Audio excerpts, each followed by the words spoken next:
Descubrí. Crea. Aprende. Participa. Televisión más internet. www.4.com.ar.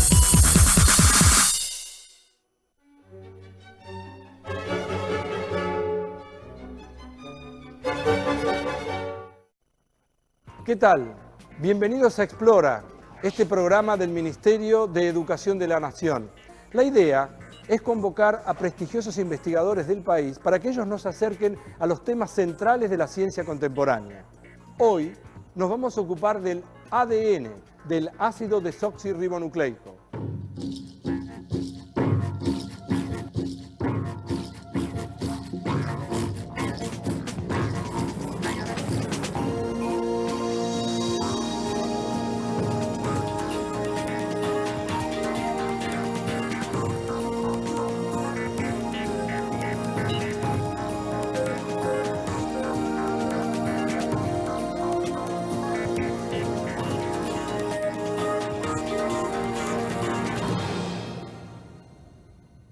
A ninguno de nosotros nos tuvieron que explicar cómo hay que hacer para digerir una manzana, o que nos tuvieran que enseñar cómo hacer para reconocer una cara, o cómo hacer para sonreír. De hecho, son operaciones muy complejas, hacemos muchas de esas, y ni siquiera sabemos cómo. Es que tenemos una cantidad de instrucciones que son muy precisas y muy exactas. Por ejemplo, si uno estuviera en una biblioteca, tendría algo así como 30.000 libros. En cada uno de los libros habría una instrucción, un gen. Por ejemplo, uno sacaría un libro de la biblioteca y diría, ¿cómo hay que hacer para enfrentar el frío? Pero la naturaleza ha encontrado un sistema mucho más eficiente para almacenar la información. Más eficiente, digo, que tener una biblioteca llena de 30.000 libros. Todas las instrucciones caben dentro de una célula, Es por eso que los invito a este viaje hacia el interior de nosotros mismos, para poder entender qué es el genoma.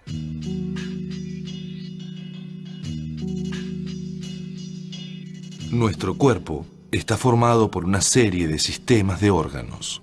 Si observamos en detalle, por ejemplo, el sistema digestivo, podríamos detectar distintos tejidos formados por células.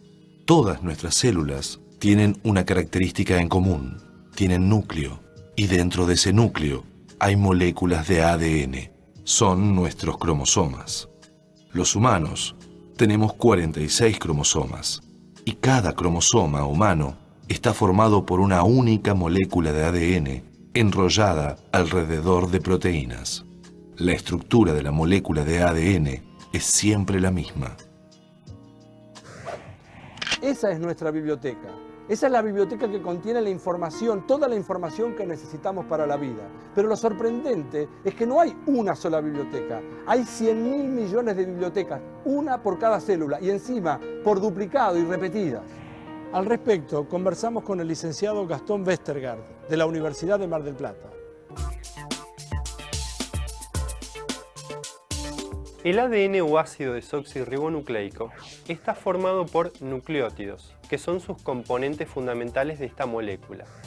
Esos nucleótidos, a su vez, están formados por un grupo fosfato, un azúcar de 5 carbonos y una base nitrogenada.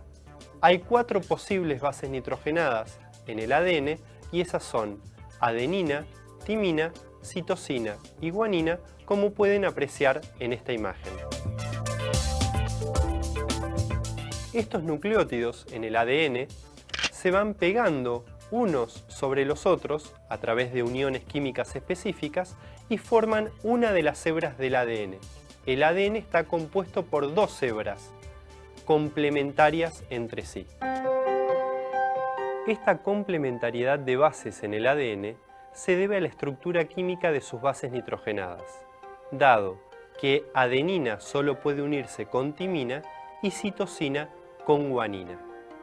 Por lo tanto, sabiendo la estructura de una de las hebras del ADN, puedo predecir cómo va a ser la hebra opuesta, la hebra complementaria, dado que si tengo A acá, voy a tener T enfrente, y si tengo C acá, voy a tener G enfrente. En la complementariedad de bases, las uniones entre las bases nitrogenadas mantienen unidas a las hebras entre sí, como formando los escalones de una escalera. Las barandas estarían formadas por el azúcar de 5 carbonos y el grupo fosfato. La direccionalidad, efectivamente, está dada por las barandas. Cada nucleótido, como dijimos, está formado por una base nitrogenada, un azúcar y un grupo fosfato.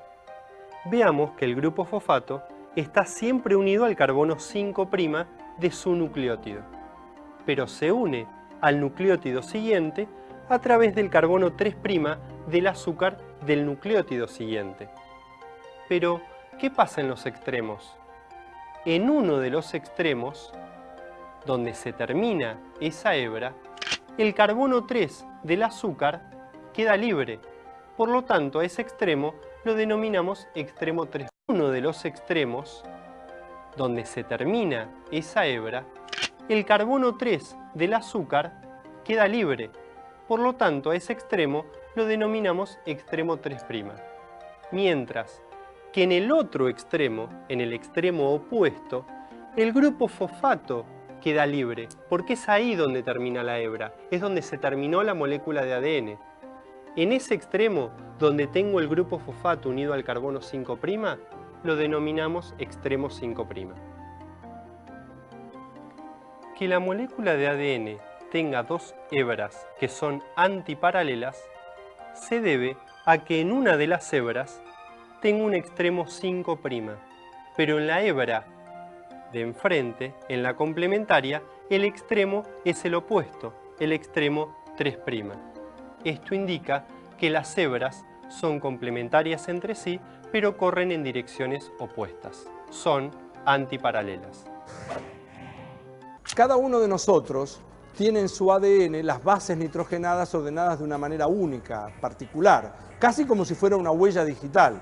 De hecho, conocer esta secuencia del ADN permite determinar, por ejemplo, la paternidad de un niño o, en todo caso, en la escena de un crimen, saber si esta persona fue o no el autor. Fuimos a consultar al doctor Daniel Corach, de la Facultad de Farmacia y Bioquímica, para entender cómo la utilización del ADN de esta forma permitió identificar a algunas de las víctimas de la dictadura militar.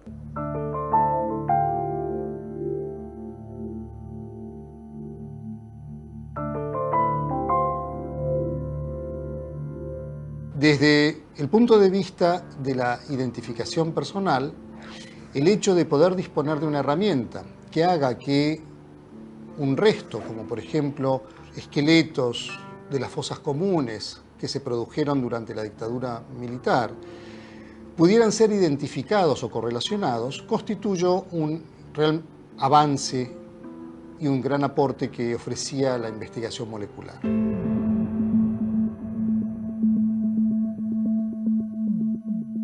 El análisis molecular de estos restos nos permitió, por un lado, reconstruir individuos, dado que conjuntos de huesos no siempre podían ser simplemente reconstruidos, y por otro lado, correlacionar la información presente en estos huesos, en estos cadáveres, con individuos vivos a través de la comparación de los marcadores genéticos.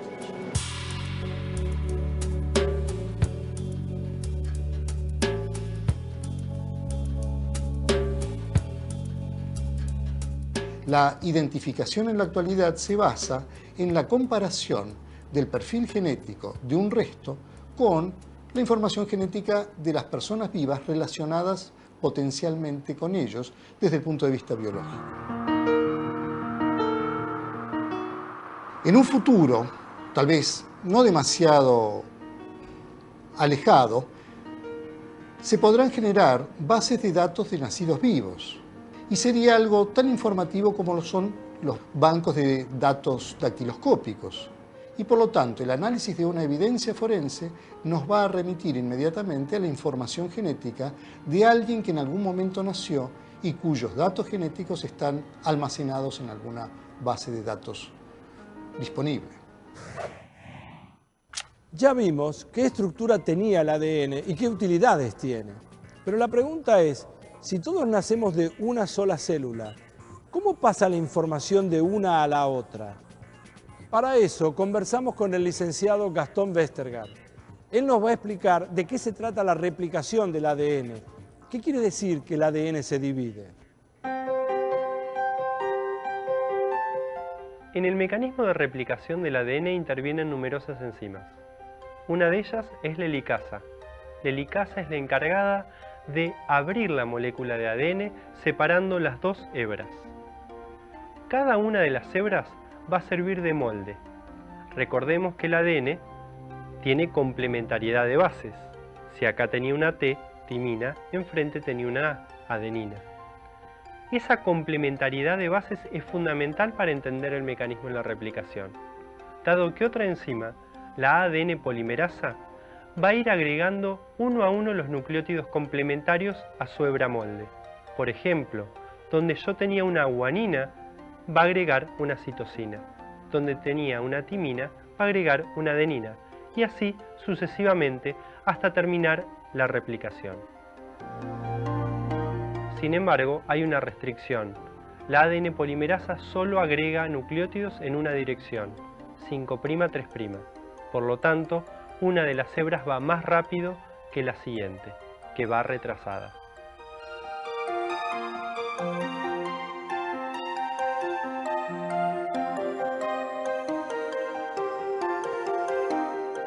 El material genético, o sea, la molécula de ADN, contiene las instrucciones para que cada célula funcione de una determinada manera. En realidad, tiene que ver con la capacidad para que cada proteína sea sintetizada. Pero las proteínas se sintetizan en el citoplasma y las instrucciones están en el núcleo. ¿Quién las lleva de un lugar a otro? Para entender este proceso, vamos a conversar nuevamente con el licenciado Gastón Westergaard, que nos va a hablar de traducción y transcripción. ¿Quién la lleva de un lugar a otro? Para entender este proceso, vamos a conversar nuevamente con el licenciado Gastón Westergaard, que nos va a hablar de traducción y transcripción.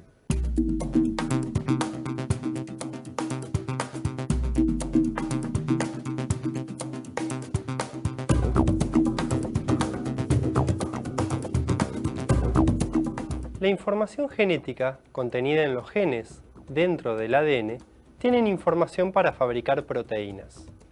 Ahora bien, nosotros decimos que somos como somos por nuestros genes. En realidad, somos como somos por las proteínas que nos forman. Tenemos el color de ojos que tenemos por las proteínas que forman parte de nuestra retina, o el color de pelo que tenemos por las proteínas que forman nuestro pelo. Por lo tanto, la información contenida en los genes tiene como fin último la fabricación de una proteína. Pero previo a eso, tiene que ocurrir un proceso, porque el ADN no puede viajar hasta los ribosomas y llevar la información para fabricar la proteína. El ADN está en el núcleo en una célula eucariota o formando un cromosoma circular en una célula procariota. El que lleva el mensaje de cada gen es un intermediario, un ARN. En este caso, el ARN mensajero. Y cuando la información del ADN se copia a un ARN, se llama transcripción. La enzima principal encargada de transcribir un gen es la RNA polimerasa o ARN polimerasa.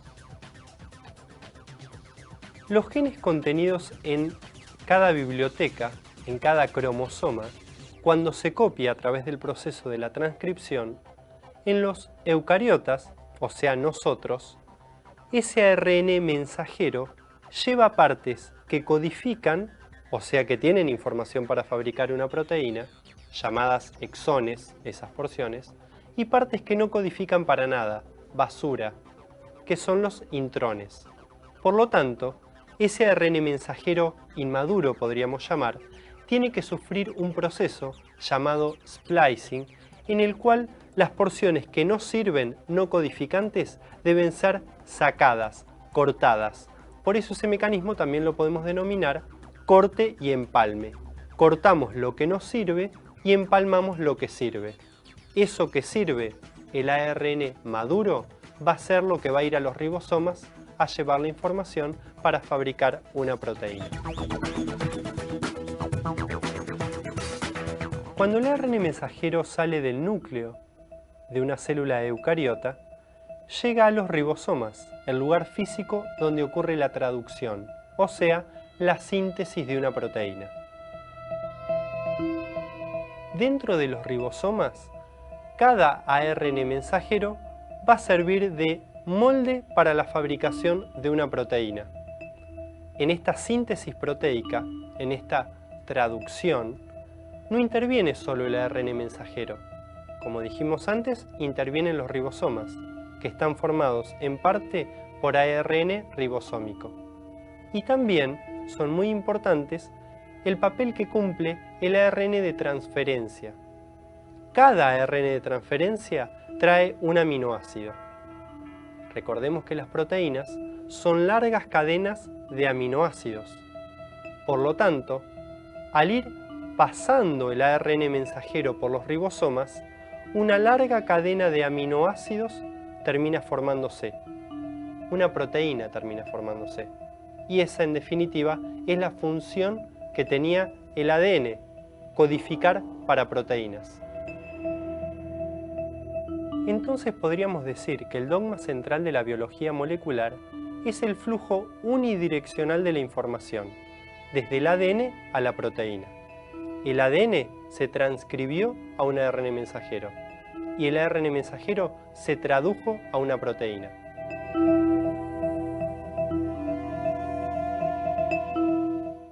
Y ahora, finalmente, ya sabemos qué es el material genético, de qué modo nuestros genes almacenan la información. Y vimos también cómo las instrucciones que están en el ADN se copian en un ARN mensajero hasta llegar a traducirse en una proteína. Pero ¿qué es lo que hace que cada uno de nosotros sea tan diferente? La distinta composición de proteínas. Es común escuchar que la Argentina es un crisol de razas, como si fuéramos un subproducto mayoritario de la inmigración europea. Sin embargo, hace poco tiempo, el doctor Corach hizo una afirmación que apareció en la tapa de casi todos los diarios. Los argentinos somos más aborígenes que europeos. Naturalmente, necesitamos ir a consultar al doctor Corach para que él explique por qué dijo eso y además qué relación tiene esa afirmación con lo que estamos viendo aquí en Explora y su relación con el ADN, el estudio del ADN. Y esto nos dijo.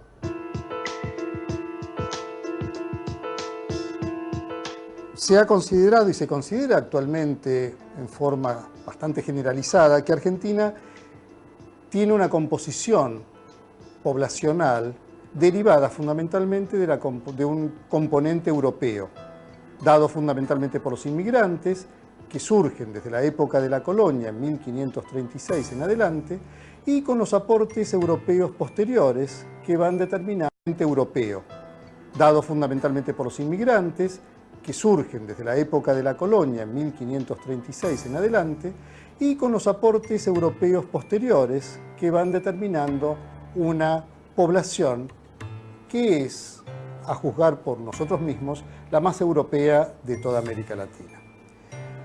Sin embargo, cuando uno analiza información genética contenida en una muestra aleatoria de nuestra población, podemos detectar que esto no realmente se refleja desde el punto de vista científico. Y lo que vemos es, al analizar ADN, que existen marcadores característicos de los grupos amerindios que se encuentran presentes en una proporción notablemente alta. Y por lo menos más del 50% de los argentinos que hemos analizado presentan algún componente amerindio detectable. El hecho de que estos marcadores estén presentes o no, no se correlaciona con un aspecto fenotípico, un aspecto físico. Simplemente vemos, es como una suerte de indicador de origen que nos permite afirmar que las personas que exhiben esta característica provienen de un linaje materno amerindio o un linaje paterno amerindio.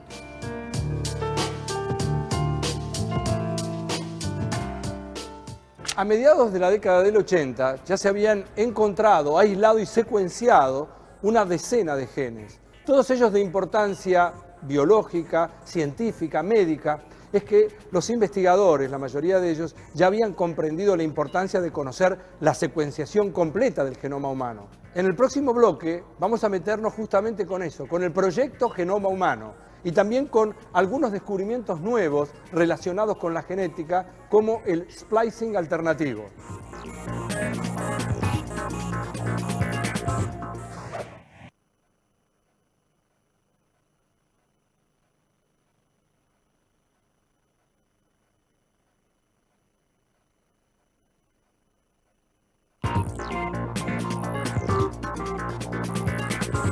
En septiembre del año 1988, con la fuerte participación del gobierno de los Estados Unidos y también del gobierno de Inglaterra, instituciones de otras partes del mundo y algunas empresas privadas, aparece la creación del proyecto Genoma Humano. Teniendo en cuenta que más de 6.000 enfermedades están relacionadas con la herencia, entonces naturalmente el motor mayor de la existencia de este proyecto está ligado con la medicina.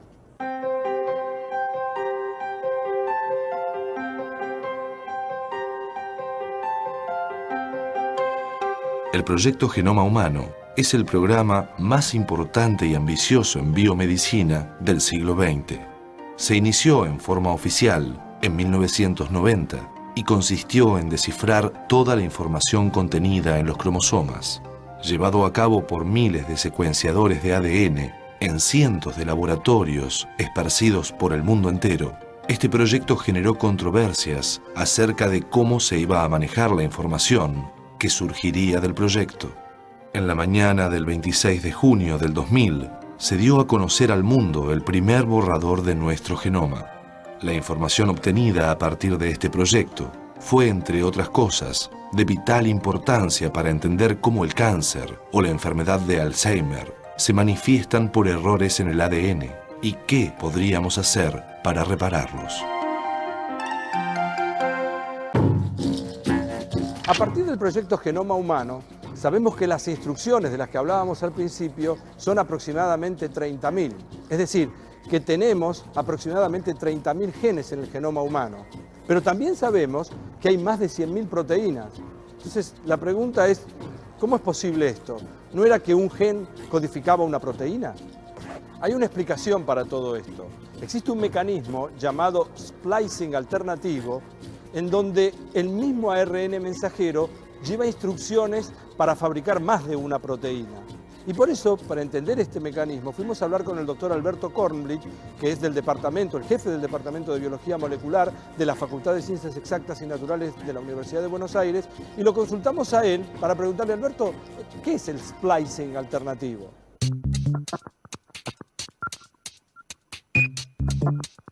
Hasta hace aproximadamente 25 o 30 años se pensaba que cada gen era capaz de dar lugar solamente a una proteína.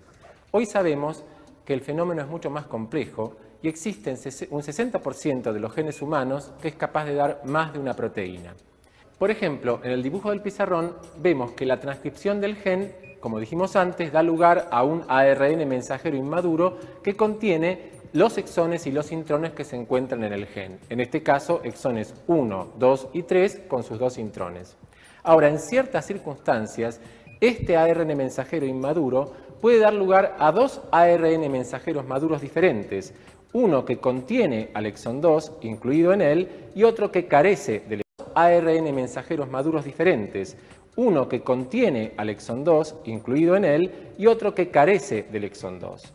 Esto significa que un mismo gen dio lugar a dos mensajeros maduros y por ende a dos proteínas distintas.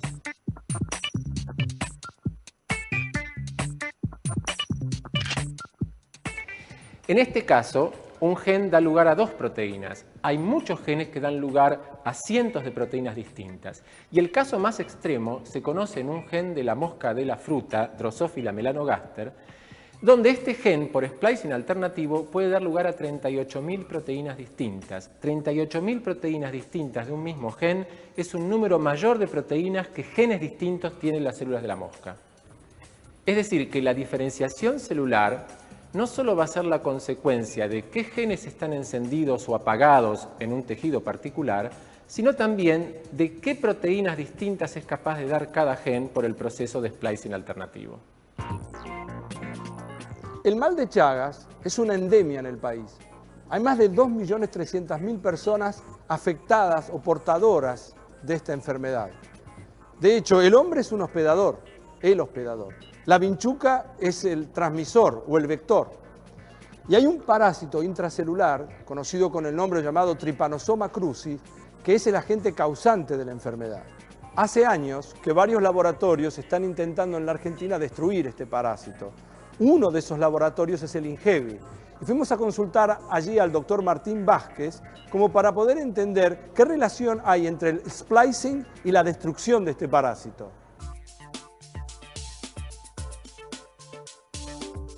En este laboratorio nosotros estudiamos algunos mecanismos de la enfermedad de Chagas, que es causada por el parásito Trypanosoma cruzi, como se ve en esta placa, que durante su ciclo de vida invade, penetra las células humanas en donde se replica. En particular, en este laboratorio nosotros estudiamos algunos mecanismos básicos del parásito, como ser, por ejemplo, el mecanismo de splicing, que a diferencia del splicing que ocurre en las células humanas, en donde es una sola tirita de ARN que se corta y empalma, en este parásito se necesitan dos moléculas de ARN físicamente separadas, que luego se empalman para generar el ARN mensajero maduro, que va a dar lugar a las proteínas del parásito. Nosotros estamos estudiando qué proteínas están involucradas en este proceso y en particular cómo esas proteínas interaccionan para llevar a cabo este mecanismo.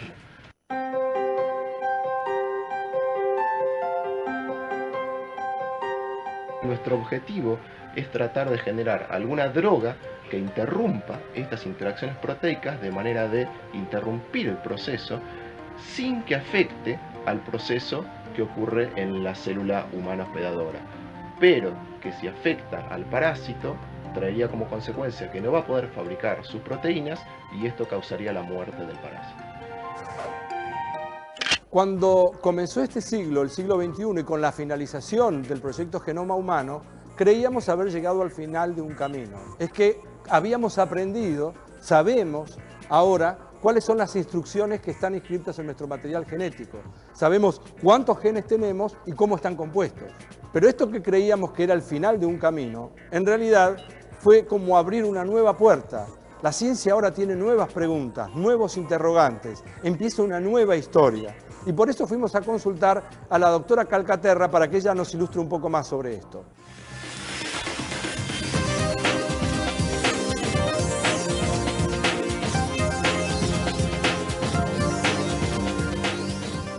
Una vez demostrado que la información genética estaba almacenada en la molécula de ADN y una vez conocida que la estructura del ADN era sencilla y que solamente 4 nucleótidos podían llevar toda la información, el desafío fue entonces descubrir las secuencias completas de nucleótidos presentes en los genomas de diversos individuos.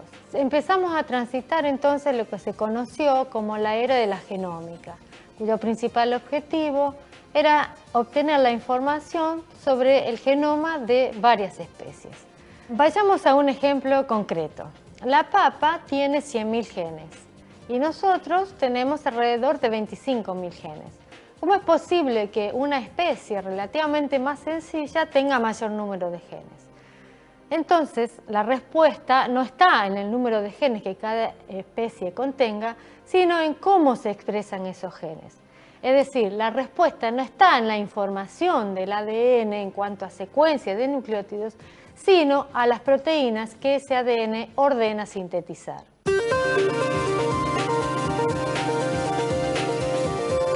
Entonces, en este momento, lo que estamos abocados es al conocimiento del proteoma de los diferentes organismos, es decir, la calidad de las proteínas que cada uno expresa.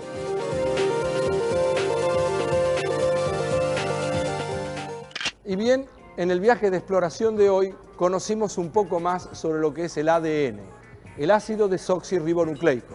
Bien, esto es lo que se sabe hasta hoy. Todos los resultados de la ciencia, y en particular los de esta naturaleza, son resultados provisorios y como tal hay que tomarlos. Lo que se sabe hoy es diferente de lo que se sabía hace 50 años y esperemos y seguramente así va a ser, dentro de otros 50 años vamos a saber mucho más y aparecerán cosas que disputarán lo que creemos o sabemos hoy. Pero está bien, la ciencia es una cosa viva, activa, dinámica, y desde ese lugar es que estamos tratando de seducirnos mutuamente. Esto fue Explora, un programa del Ministerio de Educación de la Nación. Podríamos decir que el dogma central de la biología molecular es el flujo unidireccional de la información, desde el ADN a la proteína. El análisis molecular de estos restos nos permitió correlacionar la información presente en estos huesos con individuos vivos a través de la comparación de los marcadores genéticos. En este momento lo que estamos abocados es al conocimiento del proteoma de los diferentes organismos, es decir, la calidad de las proteínas que cada uno expresa.